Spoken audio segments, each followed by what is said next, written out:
Welcome back to my YouTube channel Study Learner. तो ये है आधुनिक इतिहास चैप्टर नंबर 12 स्वतंत्रता के लिए संघर्ष। ये केवल क्लास एजीएल के लिए ही जीएस नहीं है, बल्कि ये किसी भी एग्ज़ाम के लिए जीएस है।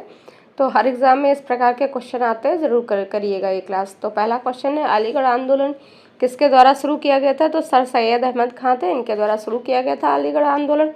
फिर अलीगढ़ में जो मोहम्मडन एंग्लो ओरिएंटल कॉलेज है, किसके द्वारा स्थापित किया गया? तो सर सैयद अहमद खां के द्वारा इसको स्थापित किया गया था। नेक्स्ट क्वेश्चन है, गांधी जी ने प्रसिद्ध दांडी मार्च सविनय अवज्ञा आंदोलन कब शुरू किया था? तो ये 12 मार्च 1930 को स्टार्ट किया था। नमक मार्च है जो कहाँ समाप्त हुआ? तो ये समाप्त हुआ था दांडी, गुजरात में। महात्मा गांधी और उनके स्वयंसेवकों की टीम कितने दिनों तक दांडी मार्च के लिए चली थी? तो 24 दिन के लिए। इंपॉर्टेंट है, इसे याद रखिएगा। 1930 दांडी मार्च के बाद कौन सा विशाल आंदोलन शुरू हुआ? तो सविनय अवज्ञा आंदोलन शुरू हुआ था। नेक्स्ट क्वेश्चन है, जिस मुद्दे पर 1930 का सविनय अवज्ञा आंदोलन शुरू किया गया था वह कौन सा आंदोलन था? तो वो मुद्दा था ब्रिटिश सरकार द्वारा नमक एकाधिकार का प्रयोग। तो इसी मुद्दे पे है जो 1930 में सविनय आंदोलन है जो स्टार्ट किया गया था। फिर गांधी इरविन समझौता भारत के किस आंदोलन से जुड़ा है? तो ये भी सविनय अवज्ञा आंदोलन से जुड़ा है। 1923 में नागपुर में कौन सा सत्याग्रह हुआ था? तो नागपुर में झंडाग्रह सत्याग्रह हुआ था। कब हुआ? 1923 में। कहाँ हुआ था? तो नागपुर में। इंपॉर्टेंट है, इसे याद रखिएगा। संयुक्त राज्य अमेरिका में सैन फ्रांसिस्को में द गदर पार्टी की स्थापना किसने की? तो लाला हरदयाल और सोहन सिंह भकना ने की थी। कब की थी? 1913 में।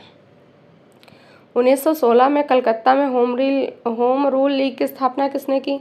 तो ये थी श्रीमती एनी बेसेंट ने की थी।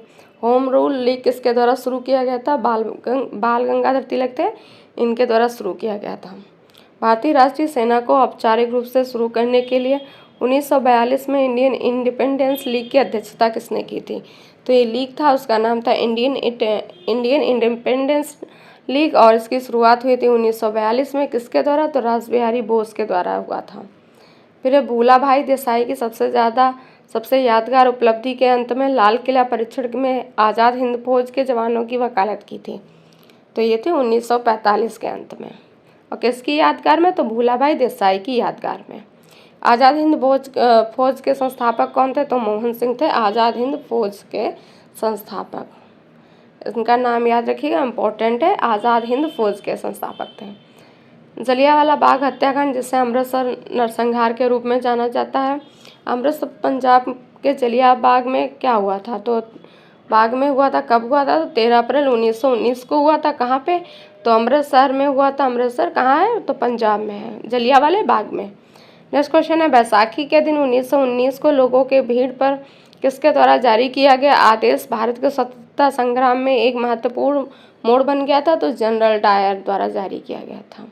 जलियांवाला बाग हत्याकांड की जांच के लिए किस आयोग का गठन किया गया था? तो हंटर आयोग का गठन किया गया था। किस लिए? तो जलियांवाला बाग हुआ था जो उसमें जो हत्याकांड हुई उसकी जांच के लिए। खिलाफत आंदोलन किसके अपमान के विरोध में शुरू हुआ था? तुर्की खलीफा के अपमान के विरोध में। मार्च 1919 में खिलाफत समिति का गठन किस शहर में किया गया? तो ये बॉम्बे, अब जिसे मुंबई कहते हैं। आंदोलन का नेतृत्व मोहम्मद अली और शौकत अली ने किया था। तो ये खिलाफत आंदोलन था, इसका नेतृत्व है जो मोहम्मद अली और शौकत अली ने किया था। नेक्स्ट क्वेश्चन है, गांधी जी को उम्मीद थी कि असहयोग को किसके साथ जोड़कर भारत के दो प्रमुख धार्मिक समुदाय हिंदू और मुस्लिम सामूहिक रूप से औपनिवेशिक शासन का अंत कर सकते हैं? तो ये था खिलाफत आंदोलन। नेक्स्ट क्वेश्चन है, कहाँ पे कूका आंदोलन 19वीं सदी के मध्य शुरू हुआ था? तो कूका आंदोलन है जो पश्चिमी पंजाब में हुआ था। सरोजिनी नायडू द्वारा ऐतिहासिक लखनऊ संधि के वास्तुकार और मास्टरमाइंड होने के लिए हिंदू मुस्लिम एकता के राजदूत की उपाधि किसे दी गई थी? तो मोहम्मद अली जिन्ना को दी गई थी। किसके द्वारा दी गई थी? तो सरोजिनी नायडू द्वारा दी गई थी मोहम्मद अली जिन्ना को। और कौन सी उपाधि दी गई थी? हिंदू मुस्लिम एकता के राजदूत। नेक्स्ट क्वेश्चन है, किस वर्ष कांग्रेस और मुस्लिम लीग ने ऐतिहासिक लखनऊ समझौते पर हस्ताक्षर किए? तो 1916 में किया था। तो लखनऊ समझौता कब हुआ? 1916 में। और ये कांग्रेस और मुस्लिम लीग में समझौता हुआ था। इसमें 1916 के लखनऊ समझौते की महत्वपूर्ण विशेषता क्या थी? इसमें कांग्रेस के उदारवादी और कट्टरपंथी विंग के पुनर्मिलन को चिन्हित किया गया था। लखनऊ पैक्ट किसके बीच हुआ? तो विधायियों में सीट बंटवारे को लेकर हिंदू और मुसलमान इनके बीच में हुआ था लखनऊ पैक्ट। मोतीलाल नेहरू अध्यक्ष थे और 8 अन्य कांग्रेस नेताओं ने किस वर्ष भारत के लिए एक संविधान का प्रारूप मसौदा तैयार किया था? तो 1928 में तैयार किया था। किसने? तो मोतीलाल नेहरू और 8 अन्य कांग्रेस नेता थे। और मोतीलाल नेहरू इसके हैं जो अध्यक्ष थे। भारत के पूरे क्षेत्र के लिए डोमिनियन की मांग पहले की तो किसमें की गई थी? डोमिनियन की मांग सबसे पहले नेहरू रिपोर्ट में। ये कब आई? 1928 में आई थी। असहयोग आंदोलन की शुरुआत 1920 में हुई थी। महात्मा गांधी ने किस वर्ष असहयोग आंदोलन को बंद कर दिया? तो 1922 में इन्होंने इस आंदोलन को बंद कर दिया था। स्टार्ट हुआ था 1920 में। ब्रिटिश सरकार द्वारा महात्मा गांधी को दी गई कौन सी उपाधि असहयोग आंदोलन के दौरान वापस कर दी गई थी? तो ये थी कैसरे हिंद। असहयोग आंदोलन की विफलता के बाद मोतीलाल नेहरू और चित्तरंजन दास की पार्टी की स्थापना की, उसे कहा जाता है स्वराज पार्टी। तो स्वराज पार्टी की स्थापना किसने की? मोतीलाल नेहरू और चित्तरंजन दास ने की थी। भारतीय राष्ट्रीय कांग्रेस ने 1920 में आयोजित अपने कौन से अधिवेशन में असहयोग पर प्रसिद्ध प्रस्ताव पारित किया था? तो ये था कलकत्ता अधिवेशन। तो कलकत्ता अधिवेशन में है असहयोग पर प्रसिद्ध प्रस्ताव पारित किया था। कब? 1920 में। असहयोग आंदोलन के दौरान चौरी चौरा कांड किस प्रांत में हुआ था? तो संयुक्त प्रांत में हुआ था। नेक्स्ट क्वेश्चन है, संयुक्त प्रांत मतलब यूपी है। सितंबर 1920 में शुरू हुआ असहयोग आंदोलन गांधी जी द्वारा चौरी चौरा यूपी की घटना के कारण कब वापस ले लिया गया था? तो 1922 में फरवरी में। क्यों ले लिया गया था? क्योंकि चौरी चौरा की घटना हुई थी, इसीलिए। स्वतंत्रता संग्राम के दौरान असहयोग आंदोलन के विचारों की परिकल्पना पर नहीं की गई थी। तो आम दंगे। इसका आंसर हो जाएगा हिंसा। निम्नलिखित ऐतिहासिक घटनाओं को उनके घटित होने के कालानुक्रमिक क्रम में व्यवस्थित कीजिए। पहले असहयोग आंदोलन है, सवज्ञा है, सविनय है, चौरी चौरा है। तो इसका हो जाएगा, पहले हुआ था असहयोग आंदोलन, फिर हो गया सविनय अवज्ञा आंदोलन, फिर चौरी चौरा। चौरी चौरा है जो सबसे लास्ट में हुआ था। किस आंदोलन को हिंदू मुस्लिम दोनों का समर्थन मिला? तो असहयोग आंदोलन का हिंदू और मुस्लिम दोनों का समर्थन मिला था। सत्याग्रह समझा जाता है, तो सत्याग्रह जो असहयोग आंदोलन से समझा जा सकता है। सत्याग्रह के 3 महत्वपूर्ण रूपों का नाम लिखिए। तो असहयोग था, सविनय अवज्ञा और बहिष्कार। असहयोग आंदोलन कब तक चला था? तो सितंबर 1920 से लेकर अप्रैल 1922 तक चला था असहयोग आंदोलन। और वापस क्यों ले लिया गया? क्योंकि यूपी में चोरी चौरा की घटना हुई थी, इसलिए। भारत में राष्ट्रीय आंदोलन के संदर्भ में पूना समझौता कब हुआ? तो पूना समझौता 1932 में हुआ था। 1934 में हस्ताक्षरित पूना पैक्ट में किसके प्रावधान किए गए थे? तो हरिजनों के आरक्षण के साथ संयुक्त मतदाता, ये प्रावधान किया गया था। भारत में किस वायसराय ने अगस्त ऑफर के नाम से जानी जाने वाली घोषणा की थी? तो लॉर्ड लिनलिथगो था। इसने भारत अगस्त ऑफर के नाम से जाने जाने वाली घोषणा की थी। किसने की थी? तो लॉर्ड लिनलिथगो ने। भारत के किस वायसराय ने 1943 में बंगाल में अकाल को संबोधित करते हुए सेना को आदेश दिया कि वह भूखे ग्रामीण बंगालियों को राहत आपूर्ति करे? तो किस वायसराय ने किया था? तो ये है जो लॉर्ड लिनलिथगो था। इसने है जो वहाँ पे भूखमरी थी उसको दूर करने का प्रयास किया था। भारत छोड़ो आंदोलन के समय वायसराय कौन था?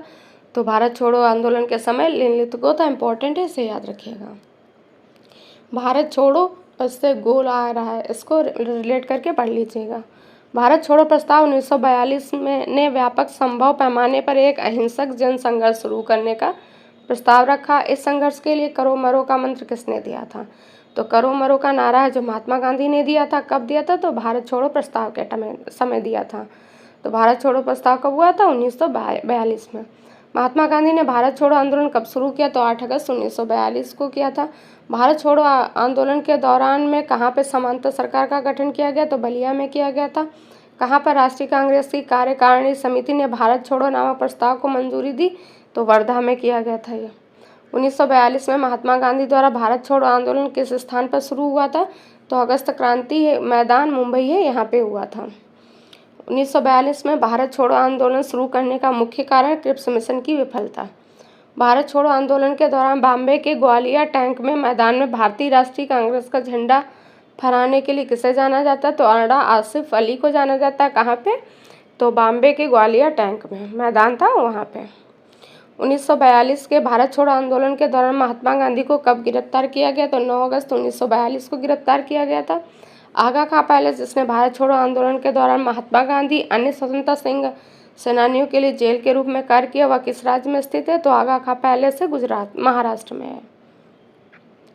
नेक्स्ट क्वेश्चन है 23 फरवरी 1946 को रॉयल इंडियन नेवी के नाविकों को आत्मसमर्पण करने के लिए किसने राजी किया था? तो सरदार वल्लभ भाई पटेल और मोहम्मद अली जिन्ना ने किया था। भारतीय राष्ट्रीय कांग्रेस पार्टी विभाजन, जिसे सूरत विभाजन कहा जाता है, 1907 में हुआ था। और विलय कब हुआ था कांग्रेस पार्टी का? तो ये है जो 1916 में हुआ था। बाल गंगाधर तिलक के नेतृत्व में कांग्रेस टूटा गुट दल किस वर्ष फिर से एक हो गया था? तो ये 1915 यहाँ लिखा है, बट 1916 भी आता है ऑप्शन में, ठीक है। दिसंबर 1907 में सूरत में राष्ट्रवादी प्रतिनिधि सम्मेलन की अध्यक्षता किसने की थी? तो यह अध्यक्षता श्री अरबिंदो ने की थी। नेक्स्ट क्वेश्चन है स्वदेशी आंदोलन के रूप में शुरू किया गया था, तो 1905 में बंगाल विभाजन के विरोध में शुरू किया गया था। महात्मा गांधी ने किस आंदोलन का नेतृत्व नहीं किया? तो महात्मा गांधी हैं जो स्वदेशी आंदोलन था उसका नेतृत्व नहीं किया था। और ये कब किया गया था? तो 1905 में किया गया था। डेल्टाई आंध्र में स्वदेशी आंदोलन को किस नाम से जाना जाता है? तो ये वंदे मातरम आंदोलन के नाम से जाना जाता है।